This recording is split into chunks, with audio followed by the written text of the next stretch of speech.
प्रभू येशू ख्रिस्ताच्या पवित्र आणि प्रेमळ नावामध्ये आपणा सर्वांना सलाम.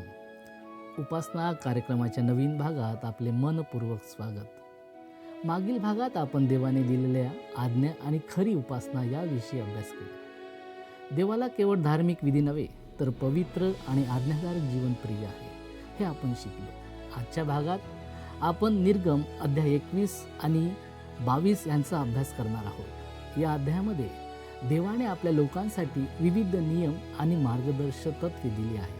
हे नियम लोकांमध्ये ज्ञान, जबाबदारी आणि परस्पर आदर टिकून ठेवण्यासाठी दिले गेले होते. आपण पाहणार आहोत की देव दुर्बल, गरीब, परदेशी आणि गरजू लोकांशी किती काळजी घेतो. तसेच इतरांशी प्रामाणिकपणे आणि न्यायाने वागण्याचे महत्त्वही या अध्यायामध्ये शिकवले आहे. या वचनामधून आपल्याला समजते की देव फक्त उपासनेतच नव्हे तर आपल्या दैनंदिन वर्तनातही पवित्रता आणि न्याय अपेक्षित करतो.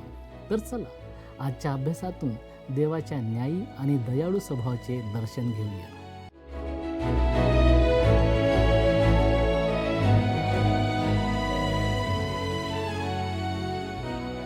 प्रभू येशू ख्रिस्ताच्या मधुर नावात आपणास सलाम. आपणा सर्वांच्या उपासना कार्यक्रमामध्ये हार्दिक स्वागत. मागील कार्यक्रमात आपण निर्गम अध्याय 20 याचे अध्ययन संपविले आहे. आज आपण अध्याय 21 आणि 22 यांचा अभ्यास करणार आहोत. आता आपण अध्याय 21चा अभ्यास करूया. यामधील विषय येणेप्रमाणे आहेत. पहिला विषय मालक आणि सेवक यांच्या संबंधाविषयीचा कायदा आणि दुसरा विषय शारीरिक दुखापतीविषयीचा कायदा. आता आपण मालक आणि सेवक यांच्या संबंधाविषयीचा कायदा याबद्दल माहिती घेऊया. निर्गम 21 मध्ये आपण सामाजिक कायद्यांकडे वळतो. कायद्याचा हा भाग त्या काळी अत्यंत महत्त्वाचा होता, कारण इस्रायली लोक मिसरमध्ये गुलाम होते. निर्गमाचा 21वा अध्याय आणि पहिली 2 वचने आपण यावेळेस वाचणार आहोत. आता जे नियम तू त्यांना लावून द्यावेत ते हेच. तू एखादा इब्री गुलाम विकत घेतला तर त्याने 6 वर्ष काम करावे आणि 7व्या वर्षी तू त्याच्याबद्दल काही न घेता त्याला मुक्त होऊन जाऊ द्यावे. ही 2 वचने स्पष्टपणे सांगतात की इस्रायली लोक आपल्याच बांधवांपैकी कोणालाही कधीही कायमस्वरूपी गुलाम बनवू शकत नसत. पुढं आपण जाऊया. निर्गम याचा 21वा अध्याय आणि 3 ते 6 वचनं आपल्याला वाचायची आहेत, परंतु कृपया ही वचने आपण स्वतः वाचावीत. या नियमाप्रमाणे एखादा गुलाम 7 वर्षांच्या सेवेनंतर मुक्त होऊ शकत असे. जर तो गुलाम होण्यापूर्वी विवाहित असेल तर तो आपल्या पत्नीला सोबत घेऊन जाऊ शकत असे. परंतु गुलाम असताना त्याने मालकाच्या गुलाम स्त्रीशी विवाह केला असेल तर मुक्ततेच्या वेळी तो एकटाच मुक्त होत असे, तर पत्नी मालकाचीच राहत असे. अशा परिस्थितीत जर त्याला आपली पत्नी आणि मालक प्रिय असतील तर तो स्वतःच्या इच्छेने कायम सेवा करण्याचा निर्णय घेऊ शकत असे. त्याचे चिन्ह म्हणून मालक त्याच्या कानाची पाळी टोचत असे. हे कृत्य तो मालकाची सेवा कायमस्वरूपी करणार असल्याचे चिन्ह असे. हे प्रभू येशू ख्रिस्ताचे एक सुंदर चित्र आहे. तो या पृथ्वीवर आला आणि त्याने आपले मानवी स्वरूप धारण केले आणि आपण सर्वजण पापाचे गुलाम होतो. येशू मुक्तपणे निघून जाऊ शकला असता. मृत्यूच्या दारातून न जाता सरळ स्वर्गात म्हणजेच देवत्वामधील आपल्या स्थानावर परत जाऊ शकला असता. येशूला वधस्तंभावर मरण पत्करण्याची गरज नव्हती, परंतु तो स्वेच्छेने पृथ्वीवर आला आणि मानवी स्वरूप धारण केले. फिलिप्पीकरास पत्र याचा 2रा अध्याय आणि 8 हे वचन सांगते, आणि मनुष्य प्रकृतीचे असे प्रकट होऊन त्याने मरण आणि तेही वधस्तंभावरचे मरण सोसले. येथपर्यंत आज्ञापालन करून त्याने स्वतःला लीन केले. स्तोत्र 40 आणि 6 ते 8 वचनामध्ये पुढे असे म्हटले आहे, यज्ञ, पशु व अन्नार्पण यात तुला संतोष नाही. तू माझे कान उघडले आहेस. होम व पापाबद्दल अर्पण ही तू मागत नाहीस. यावरून मी म्हणालो, पहा मी आलो आहे. ग्रंथपटात माझ्याविषयी लिहून ठेवले आहे की हे माझ्या देवा, तुझ्या इच्छेप्रमाणे करण्यात मला आनंद आहे. तुझे शास्त्र माझ्या अंतर्यामी आहे. हा परिच्छेद ख्रिस्ताचा निर्देश करतो, कारण इब्री लोकास पत्र याचा 10वा अध्याय आणि 5 ते 9 मध्ये तसे सांगितले आहे. जेव्हा आपला प्रभू या पृथ्वीवर आला तेव्हा हे वचन पूर्ण झाले. इब्री लोकास पत्र 10वा अध्याय 5 ते 9 ही वचने कृपया आपण स्वतः वाचावीत. ख्रिस्त आपल्या बांधवांसारखा बनला. आपल्याशिवाय मुक्तपणे निघून न जाण्याचा निर्णय त्याने घेतला. तो न मरता ही पृथ्वी सोडून जाऊ शकला असता, पण तो म्हणाला, माझ्या वधूवर माझे प्रेम आहे, पाप्यावर माझे प्रेम आहे. म्हणून तो मृत्यूला, अगदी वधस्तंभावरील मृत्यूलाही आज्ञाधारक राहिला, जेणेकरून तो आपल्याला पापाच्या गुलामगिरीतून मुक्त करू शकेल. 10 आज्ञा दिल्यानंतर लगेचच येथे मांडलेले ख्रिस्ताचे हे किती सुंदर चित्र आहे. आता आपण वैयक्तिक दुखापतींशी संबंधित कायदा याविषयी पाहणार आहोत. आणि यावेळेस आपण निर्गम ह्याचा 21वा अध्याय आणि 12वं वचन वाचणार आहोत. कोणी एखाद्याला मारले व त्यामुळे तो मेला तर त्याला अवश्य जीवे मारावे. हे वचन फाशीच्या शिक्षेचा आधार आहे. काही लोकांचा असा विश्वास आहे की तू मारू नकोस म्हणजे सरकारला फाशीची शिक्षा देण्याचा अधिकार नाही. तथापि देवाने इस्रायल राष्ट्राला कोणत्याही खुन्याला जीवे मारण्याची आज्ञा दिली. पुढे आपण जाऊया. निर्गमाचा 21वा अध्याय आणि 13वं वचन.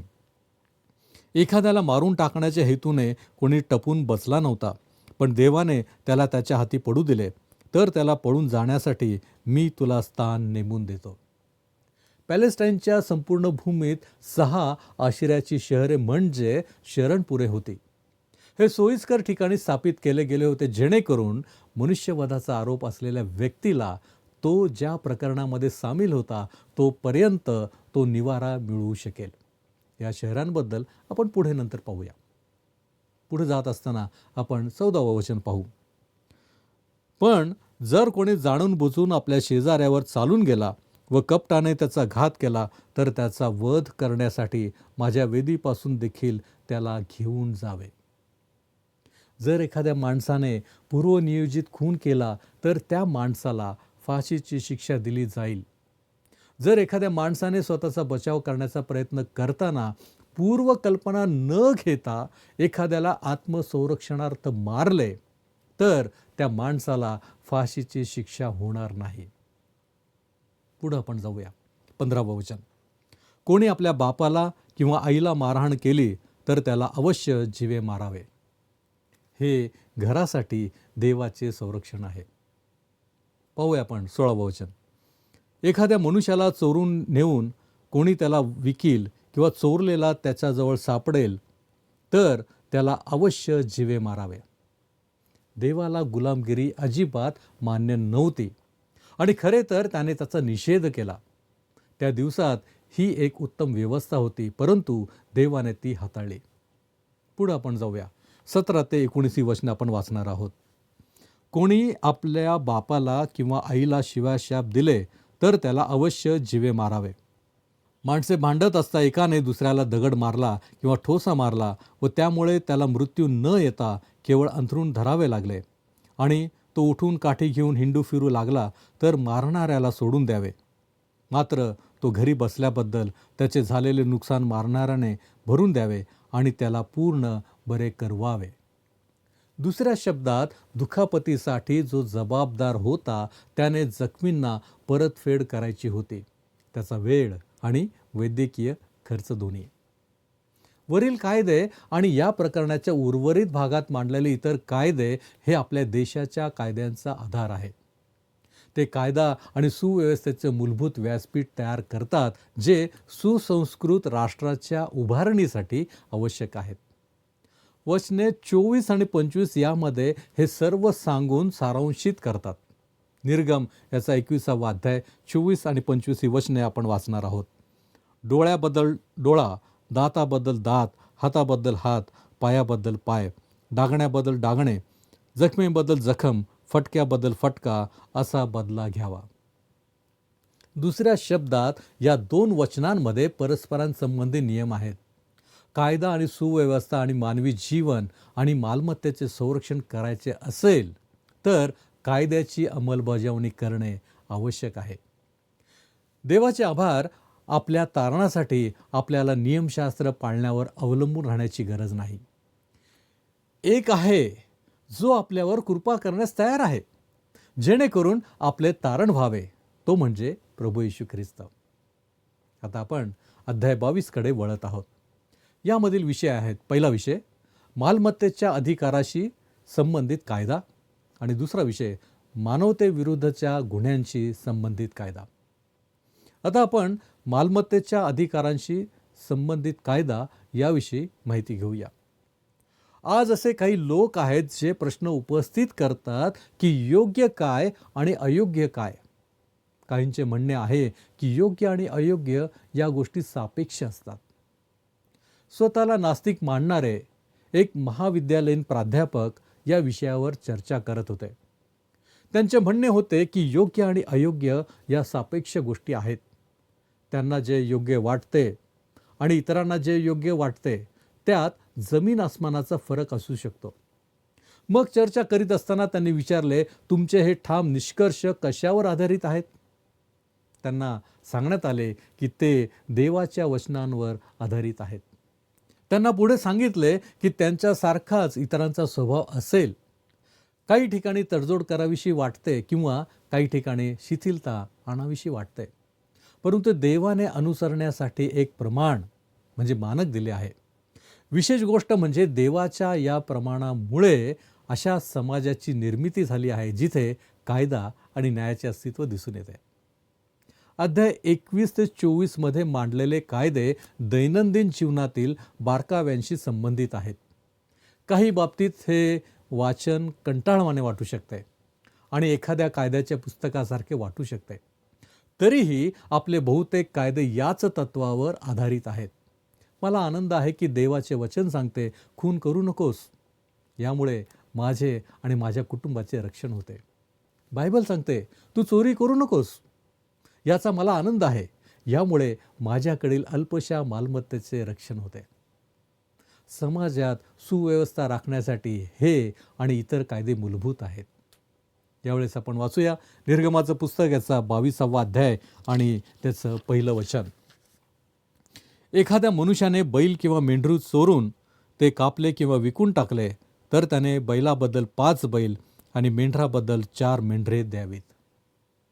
एका बैलाच्या बदल्यात 5 बैल किंवा एका मेंढीच्या बदल्यात 4 मेंढ्या का परत केल्या जाव्यात याचे नेमके कारण मी तुम्हाला सांगू शकत नाही. तथापि नवीन करारात जक्कईने या तत्वाचा उल्लेख केला आहे.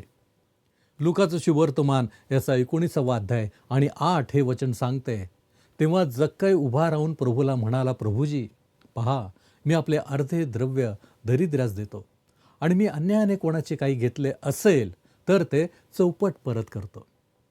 त्याने चौपट असे का म्हटले?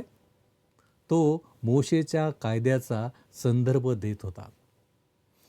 आजचा आपला कायदा असे सांगतो की जर तुम्ही दुसऱ्याची मालमत्ता नष्ट केली तर तुम्हाला त्याचे नुकसान भरून द्यावे लागेल.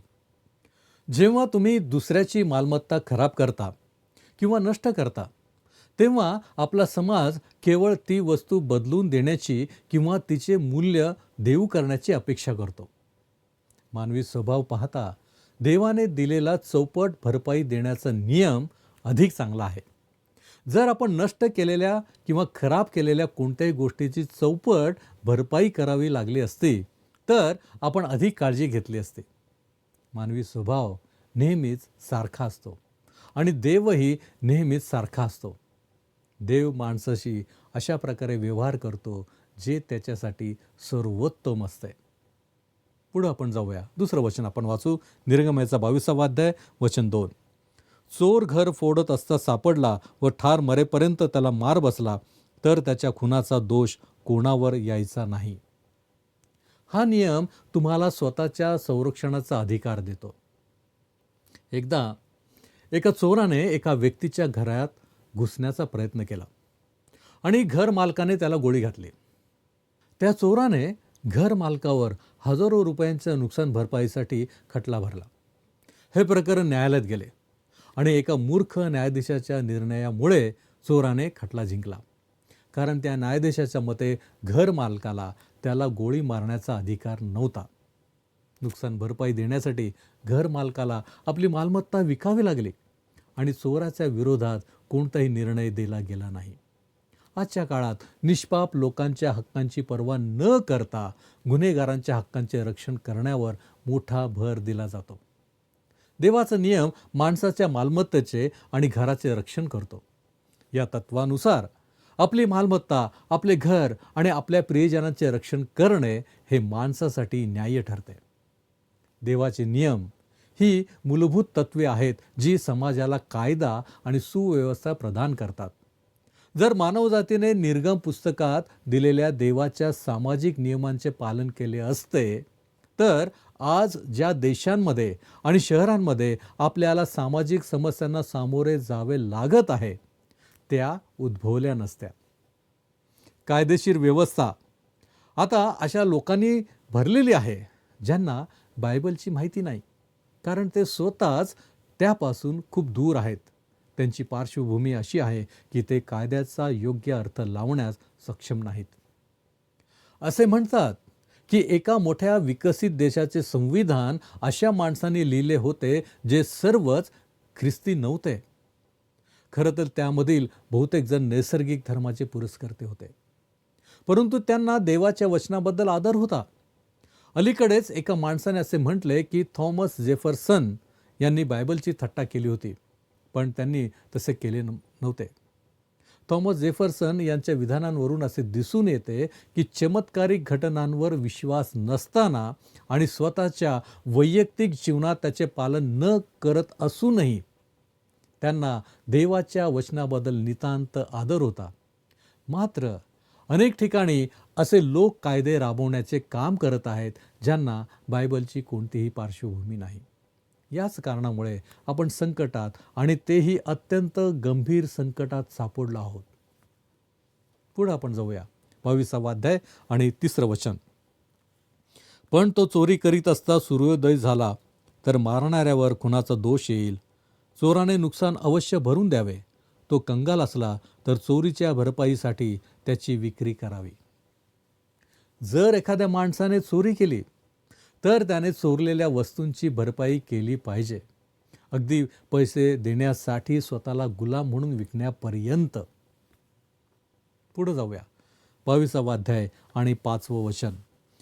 कोणी दुसऱ्याचे शेत अथवा द्राक्षमळा खाववला, म्हणजे आपले जनावर मोकळे सोडले आणि त्याने दुसऱ्याचे शेत खाल्ले, तर आपल्या शेतातील आणि आपल्या द्राक्षमळ्यातील सर्वोत्तम उपज देऊन त्याचे नुकसान त्याने भरून द्यावे. जर एखाद्या माणसाची गाय किंवा मेंढी दुसऱ्याच्या शेतात शिरली आणि त्यामुळे नुकसान झाले तर त्याने भरपाई दिली पाहिजे. पुढचं वचन 6. आग भडकून काटेकुटे पेटले आणि त्यामुळे धान्याच्या सुड्या, उभे पीक अथवा शेत जळून गेले तर ज्याने आग पेटवली असेल त्याने नुकसान भरून दिलेच पाहिजे. हे एक व्यावहारिक वचन आहे जे आपल्याला गोष्टी करण्याचा योग्य मार्ग दाखवते. पृथ्वीवरील मानवजातीच्या कल्याणासाठी हे आणखी एक मूलभूत तत्व आहे. देवाने इस्रायलला मोशेची व्यवस्था दिली जेणेकरून ते जगातील राष्ट्रांसाठी एक उदाहरण ठरतील. आता आपण मानवतेविरुद्धच्या गुन्ह्यांसंबंधीचा नियम याविषयी माहिती घेऊया आणि आपण 16वं वचन यावेळेस आपण वाचूया. वागदान न झालेल्या कुमारीला फूस लावून कोणा पुरुषाने तिच्याशी गमन केले तर त्याने देश देऊन तिच्याशी विवाह करावा. दुसऱ्या शब्दात, जर एखाद्या पुरुषाने मुलीवर बलात्कार केला तर त्याला तिच्याशी लग्न करण्यास भाग पाडले जाईल. आपल्या आजच्या काळात गोष्टी निश्चितच वेगळ्या आहेत. पुढे आपण जाऊया 17वं वचन. पण तिचा बाप त्याला ती द्यायला मुळीच राजी नसला तर कुमारीबद्दल देश देण्याच्या वहिवाटीप्रमाणे त्या पुरुषाने पैसा तोलून द्यावा. जर तिच्या वडिलांनी लग्नाला संमती दिली नाही तर बलात्कार करणाऱ्याला त्याच्या कृत्याबद्दल दंड भरावा लागेल. पुढे जाऊया 18वं वचन. चेटकिणीला जिवंत ठेवू नये. आज आपण सैतानाची उपासना आणि अलौकिक गोष्टींचे पुनरुत्थान पाहत आहोत. हा प्रवाह प्रभावी आणि वास्तविक आहे. आपण अनुवाद या पुस्तकात यावर पुढे चर्चा करणार आहोत. आपण पुढे जाऊया 19 वचन, पशुगमन करणाऱ्याला अवश्य जीवे मारावे. पशुबरोबर लैंगिक संबंध ठेवणे हे दाखवते की माणूस किती नीच पातळीवर जाऊ शकतो. देवाने असा नियम का बनवला? कारण असे केले जात होते आणि आपल्या सुशिक्षित समाजात या अवर्णनीय नीच प्रथेची पुनरावृत्ती होताना आपण पाहत आहोत. पुढे जाऊया. 20 वचन, परमेश्वराशिवाय दुसऱ्या दैवतांना बली अर्पण करण्याचा अगदी संहार करावा. अर्थात ही सर्वात कठोर शिक्षा होती. जर तिचे तंतोतंत पालन केले गेले असते तर आज आपला समाज खूपच चांगला असता. परमेश्वराशिवाय इतर कोणत्याही गोष्टीसाठी यज्ञ करणे पूर्णपणे नाश करणे कठोर आहे. पण शेवटी जेव्हा तुम्हाला कर्करोग होतो तेव्हा तुम्हाला त्यापासून मुक्त व्हायचे असते. देव याच विषयी बोलत होता. पुढे जाऊया. 21 वचन, उपऱ्याला छळू नकोस किंवा त्याच्यावर जुलूम करू नकोस, कारण मिसर देशात तुम्हीही उपरे होता. हे देवाचे चांगल्या शेजाऱ्याचे धोरण आहे. पुढे जाऊया. 22 वचन, कोणा विधवेला किंवा पोरक्याला गांजू नका. प्रियांनो, वेस्लेयन पुनरुज्जीवनानंतर 18व्या शतकात बालमजुरीचे कायदे स्थापित झाले. मानवजातीला आशीर्वाद देणाऱ्या सर्व महान चळवळींचा पाया देवाचे वचन आहे. मग त्या अनाथ मुलाचे काय? अनाथ आश्रम नास्तिक देशांमध्ये सुरू झाले की ख्रिस्ती आश्रयाखाली? पुढे जाऊया. 22 अध्याय 23 आणि 24 वचने, तुम्ही त्यांना कोणत्याही प्रकारे गांजले आणि त्यांनी माझ्याकडे गाऱ्हाणे केले तर मी त्यांचे गाऱ्हाणे अवश्य ऐकेन आणि माझा राग भडकून मी तलवारीने तुमचा वध करीन. मग तुमच्या स्त्रिया विधवा होतील आणि तुमची बालके पोरकी होतील. माझा विश्वास आहे की देव असहाय्यांचे रक्षण करतो. ज्या व्यक्तींनी गरजू लोकांचा छळ केला आहे त्यांच्यावर मोठा न्यायनिवाडा होणार आहे. पुढे जाऊया. 25 वचन, तुझ्याजवळ राहणाऱ्या माझ्या लोकांपैकी कोणा कंगालाला तू पैसे उसने दिले तर तू त्याच्याशी सावकाराप्रमाणे वागू नकोस व त्याच्यापासून व्याज घेऊ नकोस. जर कोणी दुसऱ्याला पैसे उधार देईल तर त्याने अवाजवी व्याज आकारू नये. देव म्हणतो की दुसऱ्यांचा गैरफायदा घेणे चुकीचे आहे. हे देवाचे काही नियम आहेत आणि आणखी नियम आपल्याला निर्गम अध्याय 23 दिलेले आहेत. ते आपण पुढील कार्यक्रमात पाहू. सध्या आपण येथे थांबूया. आपण प्रार्थना करू. आमच्यावरती प्रीती करणाऱ्या आमच्या महान प्रेमळ परमेश्वरा, धन्यवाद देतो, स्तुती करतो, तुझे आभार मानतो यासाठी की प्रभू परमेश्वरा, मोशेच्या काळामध्ये मोशेच्या द्वारे तू नियम दिलेस की ज्याच्याद्वारे सर्व मनुष्य आशीर्वादित बनतील. त्यांना एक सुव्यवस्था प्राप्त होईल. आणि होय बापा, या गोष्टी आजही आमच्यामध्ये असाव्यात अशी तुझी इच्छा आहे. होय प्रभू परमेश्वरा, या गोष्टींकडे आम्ही लक्ष द्यावं, योग्य गोष्टी करण्याकडे आमचा कल असावा. यासाठी विशेष करून तो आम्हाला सहाय्य कर. या गोष्टी पुन्हा एकदा तो आम्हाला आठवण करून दिल्यास याबद्दल आम्ही तुझे उपकार मानतो. येशू ख्रिस्त आमचा प्रभू याच्याद्वारे ही विनंती केली आहे म्हणून तू ऐक. आमेन. प्रभूची कृपा आपणाबरोबर सदैव असो.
प्रियांनो, आजच्या भागातून आपण शिकलो की देवाला प्रत्येक व्यक्ती महत्त्वाची आहे. म्हणूनच त्याने आपल्या लोकांना न्याय, प्रामाणिकपणा आणि दयाळूपणा याविषयी स्पष्ट मार्गदर्शन दिले.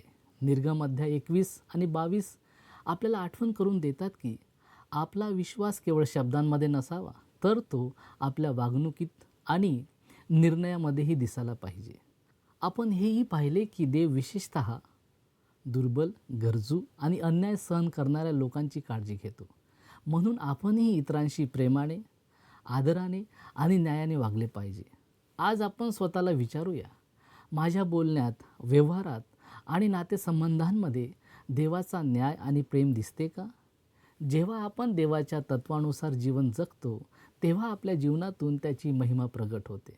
पुढील भागात आपण देवाच्या पुढील आज्ञा, आशीर्वाद आणि त्याच्या कराराची पुष्टी यांचा अभ्यास करणार आहोत. तोपर्यंत देवाच्या वचनानुसार चालत राहा, इतरांवर प्रेम करा आणि प्रत्येक परिस्थितीत न्याय व दया यांचा अवलंब करा. परमेश्वर आपल्या जीवनात सत्य, प्रेम आणि शहाणपण वाढवो. त्याची कृपा आपल्या कुटुंबावर राहो आणि त्याची शांती आपल्या हृदयात सदैव नांदत राहो. धन्यवाद. मागील कार्यक्रमातील प्रश्नाचे उत्तर आहे पर्याय सी. लोभ धरू नये ही 10वी आज्ञा आहे.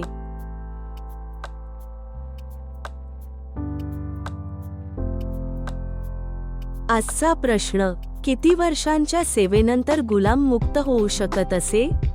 ए 2, बी 4, सी 5, डी 7.